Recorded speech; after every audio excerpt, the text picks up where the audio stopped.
नमस्कार दोस्तों, स्वागत है आपका इस ऑनलाइन प्लेटफॉर्म पर जहां रोजाना 7 बजे आपको राजस्थान करंट जी के 10 क्वेश्चन मिलते हैं मात्र 15 से 20 मिनट।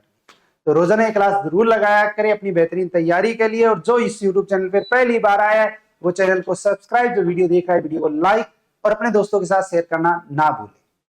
शुरू करते हैं क्लास। और क्लास का पहला क्वेश्चन 15 से 26 नवंबर 2025 तक टोक्यो जापान में होने वाले डेफ ओलंपिक में राजस्थान से कितने खिलाड़ी भाग लेंगे?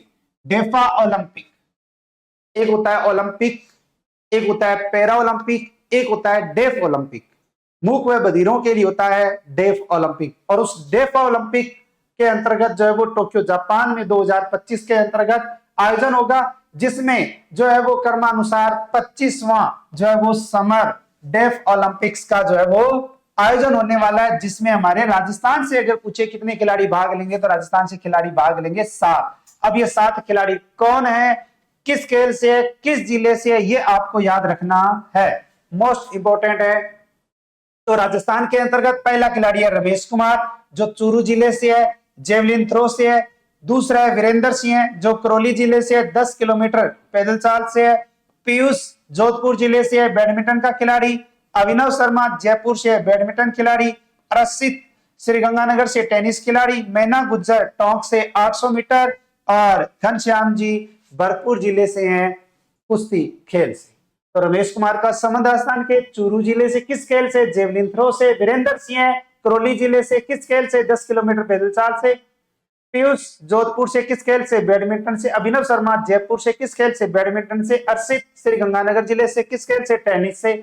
मैना गुज्जर टोंक जिले से किस खेल से? 800 मीटर दौड़। और घनश्याम जी भरतपुर जिले से किस खेल से? कुश्ती से। तो ये खिलाड़ी हैं 7 खिलाड़ी डेफ ओलंपिक 2025 जो टोक्यो जापान में आयोजित होगा उसमें भाग लेंगे। इसमें कोई ना कोई तो पदक जीतेगा ही जीतेगा। फिर आता है 8वीं सीनियर बॉल बैडमिंटन प्रतियोगिता का आयोजन अगर पूछे कहां हुआ तो कोटा में।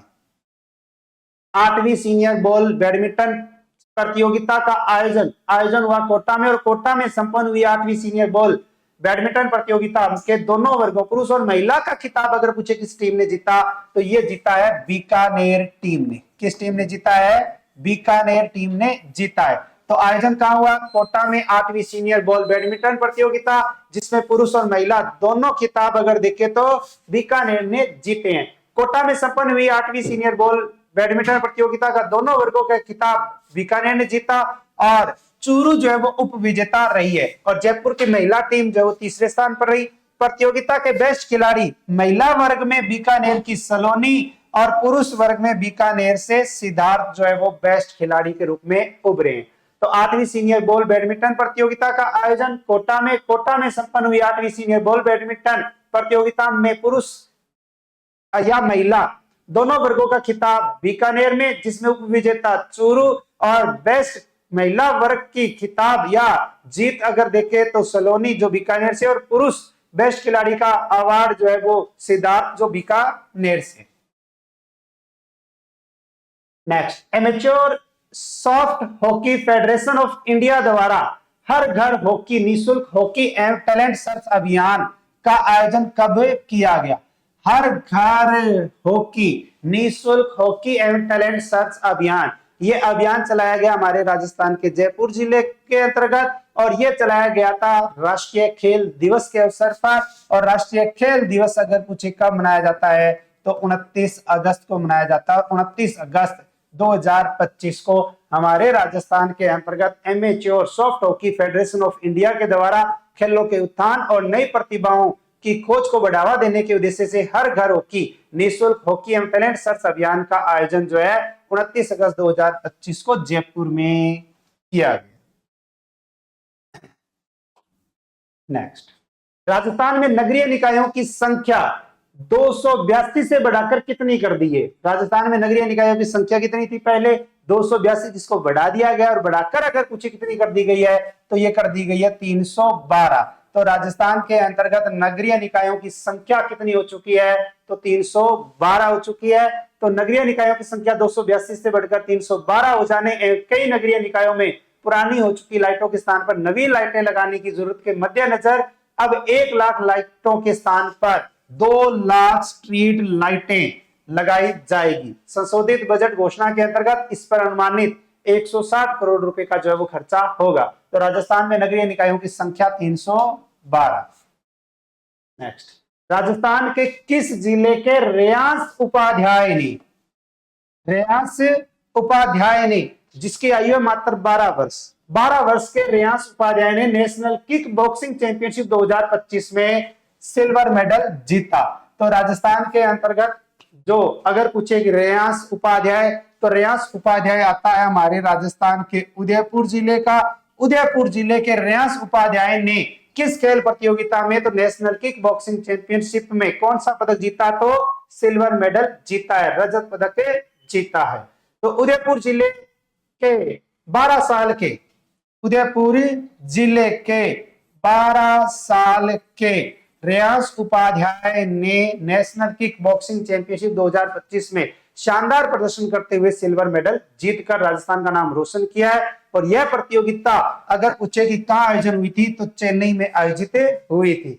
इससे पहले अगर देखें तो रेयांश 37 किलो वेट कैटेगरी में स्टेट लेवल पर गोल्ड मेडल जीतने के बाद नेशनल स्तर पर पहुंचे थे। इससे पहले जो है वो 37 किलो वेट कैटेगरी में स्टेट लेवल पर ये गोल्ड मेडल जीत चुके हैं और आयु आती है 12 साल। तो रेयांश उपाध्याय जो 12 वर्ष के हैं, नेशनल किक बॉक्सिंग चैंपियनशिप 2025 इसका आयोजन चेन्नई में हुआ, उसमें उदयपुर के रेयांश उपाध्याय ने जीता है सिल्वर यानी रजत पदक।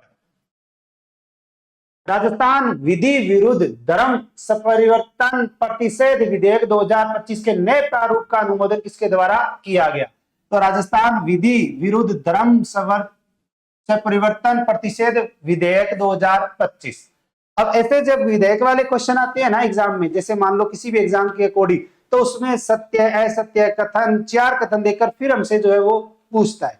तो इसलिए इनका ध्यान रखना पड़ता है, क्योंकि ऐसे क्वेश्चन जब विधेयक वाले आते हैं ना, तो वो थोड़ा सा 3-4 शब्दावली आती है। तो राजस्थान के मुख्यमंत्री है भजनलाल शर्मा, और भजनलाल शर्मा ने इसका अनुमोदन किया है। इस विधेयक के कानून बनने के उपरांत कोई भी व्यक्ति या संस्था किसी व्यक्ति पर मिथ्या निरूपण, कपट पूर्वक, बल पूर्वक, अनुचित प्रभाव आदि का प्रयोग कर धर्म परिवर्तन नहीं करवा सकेंगे। अगर कोई व्यक्ति अथवा संस्था ऐसे करते हैं तो उन्हें कठोर दंड दिया जाएगा। अगर कोई व्यक्ति केवल विधि विरुद्ध धर्म परिवर्तन कराने के उद्देश्य से विवाह करता है तो ऐसा विवाह शून्य होगा। इस विधि में अपराध गैर जमानती व संज्ञेय होगा, यानी कि जमानत भी नहीं होगी।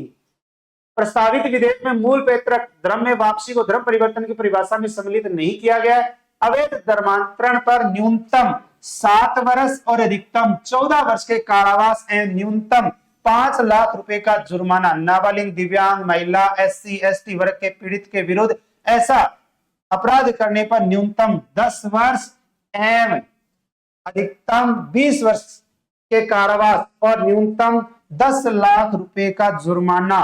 और सामूहिक धर्म परिवर्तन करने पर न्यूनतम 20 वर्ष एवं अधिकतम आजीवन कारावास और न्यूनतम 25 लाख रुपए के जुर्माने का प्रस्तावित किया गया है। तो अवैध धर्मांतरण पर कम से कम सजा का प्रावधान 7 साल और अधिकतम 14 साल, जुर्माना कम से कम 5 लाख।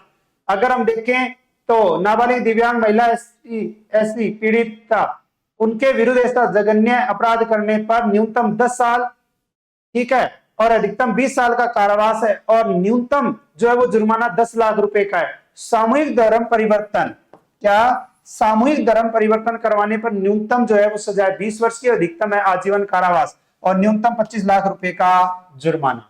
अब धर्म परिवर्तन के लिए विदेशी संस्थान एवं अवैध संस्थान से धर्म प्राप्त करने पर 10 वर्ष एवं अधिकतम 20 वर्ष का कारावास और न्यूनतम 20 लाख रुपए जुर्माना जो है वो प्रस्तावित किया गया। व्यय, डर, बल, विवाह का वादा, विवाह, नाबालिग, महिला, अवैध व्यापार जैसे अपराधों के लिए न्यूनतम 20 वर्ष और अधिकतम आजीवन कारावास और न्यूनतम 30 लाख रुपए का जुर्माने का प्रावधान किया गया।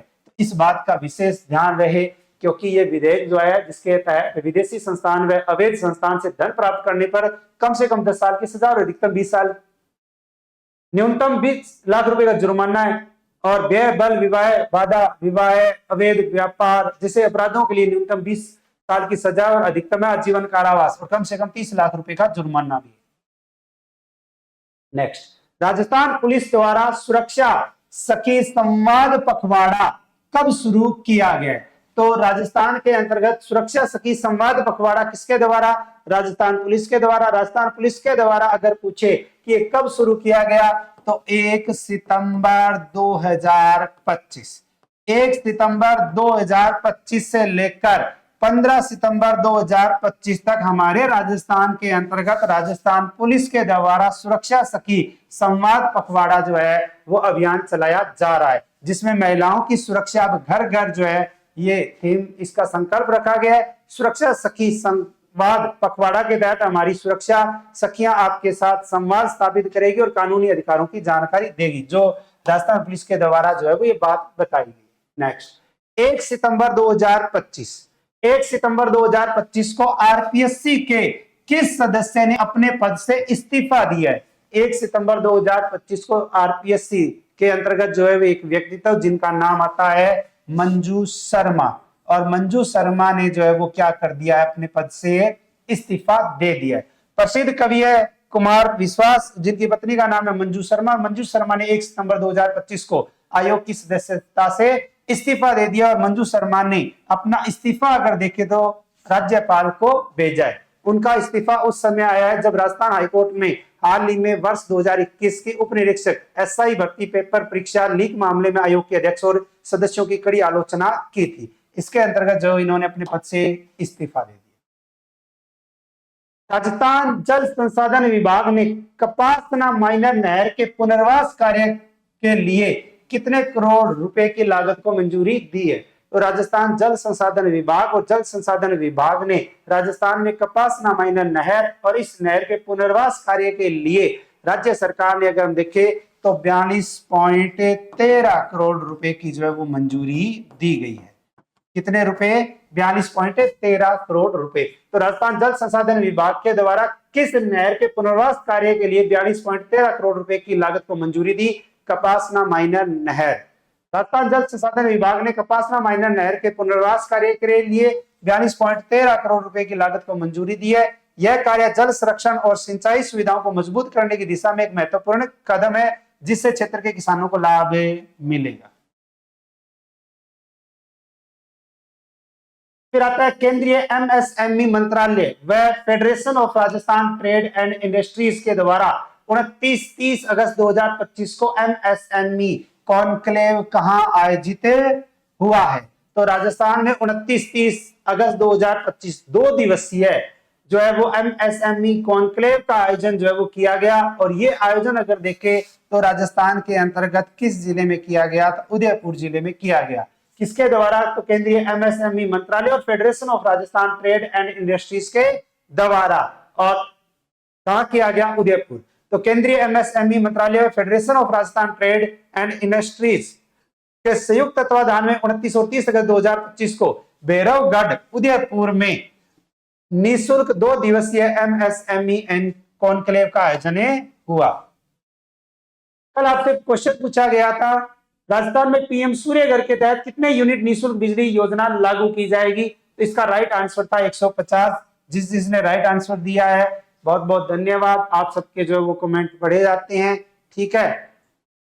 तो इसके अलावा क्वेश्चन फॉर यू के तहत आपके लिए क्वेश्चन है, राजस्थान में शहर चलो अभियान कब से कब तक आयोजित किया जाएगा?